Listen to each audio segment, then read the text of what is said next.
অনেক আগের কথা। এক নদীর ধারে ছিল ঘন জঙ্গল। সেই জঙ্গলে থাকত এক চঞ্চল বাদর, নাম চিকু। চিকু খুব বুদ্ধিমান, কিন্তু একটু দুষ্টু স্বভাবের ছিল।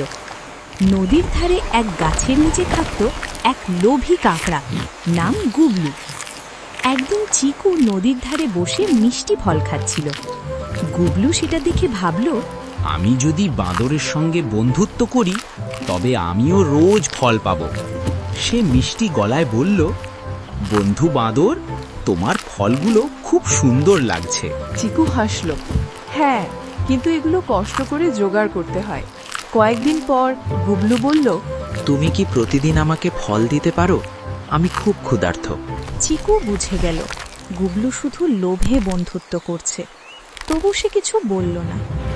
একদিন চিকু ইচ্ছে করে নদীর ধারে একটা বড় ফল ফেলে দিল। গুবলু লোভে পড়ে সামনে এগোলো।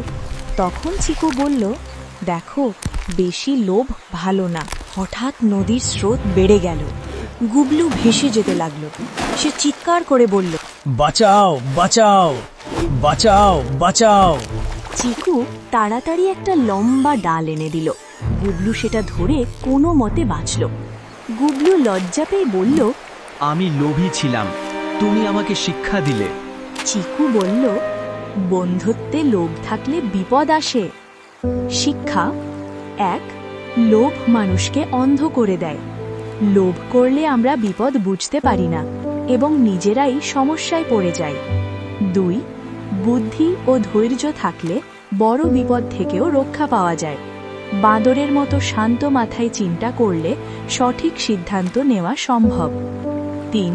সত্যিকারের বন্ধুত্ব কখনো স্বার্থপর হয় না। বন্ধুত্ব মানে শুধু নেওয়া নয়, একে অপরের পাশে দাঁড়ানো। ৪. ভুল বুঝতে পারা ও লজ্জা পাওয়া শেখার প্রথম ধাপ। কাকড়ার মতো নিজের ভুল মানতে পারলে মানুষ ভালো হতে পারে।